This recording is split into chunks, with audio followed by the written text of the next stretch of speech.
खबरों में बढ़ते हैं आगे। खबर बीजापुर से, जहां नक्सलियों की काराना करतूत सामने आई। पामेड़ थाना इलाके में नक्सलियों ने पूर्व सरपंच भीमा मटकाम की गोली मारकर हत्या कर दी। वहीं गरियाबंद में सरेंडर करने वाले नक्सलियों ने बचे हुए नक्सलियों से सरेंडर करने की अपील की।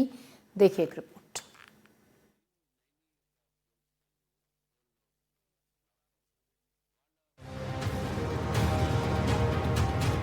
छत्तीसगढ़ में नक्सलियों के खिलाफ जारी एंटी नक्सल ऑपरेशन से अब नक्सली बौखला गए हैं। यही वजह है कि नक्सली अब कायराना हरकतों पर उतर गए हैं।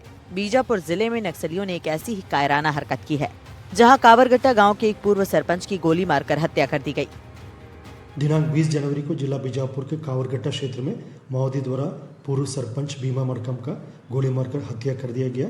ये माओवादी संगठन तब कमजोर होते हैं, इस प्रकार सॉफ्ट टारगेट या अन्य जो क्षेत्र के स्थानीय लोगों के ऊपर हमला करके अपना उपस्थिति दर्ज कराने के असफल प्रयास की जाती है। ये माओवादी संगठन का ताकत का नहीं, उल्टा उनका कमजोरी के निशान, और आने वाला बहुत जल्दी ये माओवादी संगठन समाप्त होने का भी एक संकेत है।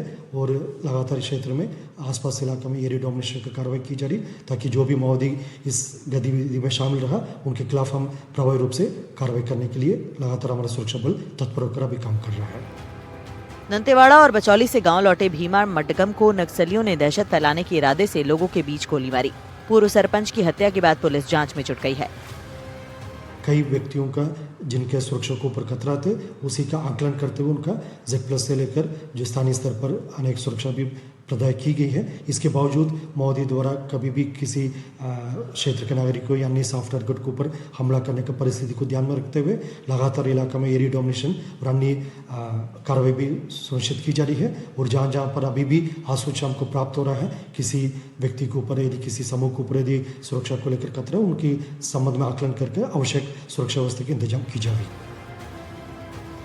एक तरफ बीजापुर में नक्सलियों ने कायराना करतूत को अंजाम दिया, तो दूसरी तरफ गरियाबंद में बचे हुए नक्सलियों को सरेंडर के लिए वो नक्सली अपील कर रहे हैं जिन्होंने प्रशासन के सामने पहले ही हथियार डाल दिए हैं। गरियाबंद जिले में बचे हुए नक्सलियों की अंतिम टुकड़ी से अंजू और बलदेव ने सरेंडर करने की अपील की है। मेरा नाम अंजू है। हम SD के सिनापल्ली में जो 9 लोग थे, हम लोग जनवरी 19 तारीख को सरेंडर कर चुके हैं। इसलिए रह रहे उन कामरेडों को भी अपील करना चाहते हो। कामरेड ज्योति, उषा, रामदास, 9 कामरेड्स हैं। ये सभी कामरेडों को अपील कर रही हूँ कि ये लोग भी जल्दी आने से सरेंडर करवाने से ठीक है, डरने का जरूरत नहीं है। आपको बता दें कि केंद्र और राज्य सरकार के संयुक्त अभियान के दौरान सिर्फ 2025 में 256 नक्सली मारे जा चुके हैं, जबकि 1500 से ज्यादा नक्सलियों ने सरेंडर किया है। अब देखना है कि गोबरा सीता नदी कमेटी के लिए बचे हुए बाकी 9 नक्सली इस अपील पर कितना ध्यान देते हैं। गरियाबंद में महज 9 से 10 लोगों की संख्या की एक छोटी सी टुकड़ी बची है, जिसे सरेंडर कराने की अपील अब सरेंडर करने वाले नक्सली ही खुद कर रहे हैं। उषा से सरेंडर करने के लिए अंजू ने बाकायदा अपील भी की है और गरियाबंद SP का नंबर जारी करते हुए कहा है कि वह इससे संपर्क कर जल्द से जल्द सरेंडर कर दे। सरकार के द्वारा दी गई गाइडलाइन का समय दिनों दिन निकलते जा रहा है और सुरक्षा बल का प्रेशर भी जंगलों में बढ़ता जा रहा है। अंजू का कहना है कि उषा, रामदास, रीना और ज्योति सभी जल्द से जल्द सरेंडर करें, चाहे कोई भी माध्यम हो, चाहे पुलिस प्रशासन या जनप्रतिनिधि या पत्रकार, किसी के भी थ्रू वो सरेंडर कर सकते हैं। NDTV के लिए हिमांशु सांगानी, गरियाबंद। और इस खबर पर ज्यादा जानकारी के साथ पंकज सिंह हमारे संवाददाता हमारे साथ जुड़ रहे हैं। पंकज, जिस तरीके से नक्सली हैं लगातार सरेंडर भी कर रहे हैं, बड़े ऑपरेशंस भी उनके खिलाफ चलाए जा रहे हैं ऐसे में, लेकिन इस तरीके की कायराना करतूतों को भी वो अंजाम देने से बाज नहीं आ रहे हैं। जिस तरीके से एक पंच को उन्होंने गोली मारी, जिस इलाके में दहशत का भी माहौल है। देखिए ज्योति, मैं बता दूं कि नक्सलियों के खिलाफ लगातार बड़े ऑपरेशन तो चलाए जा रहे हैं, मगर फिर भी नक्सली अपनी कायराना करतूत से बाज नहीं आ रहे हैं। ये जो पूर्व सरपंच है भीमा मडकम, ये पामेड़ थाना क्षेत्र का कंचाल गांव पड़ता है, वहीं पर रहता है। 2 महीना पहले भी नक्सलियों ने इनके घर पर अटैक किया था। इनके घर से महज 500 मीटर की दूरी पर CRPF 191 बटालियन का कैंप है, जहां जवानों ने इन्हें सुरक्षित बचा लिया।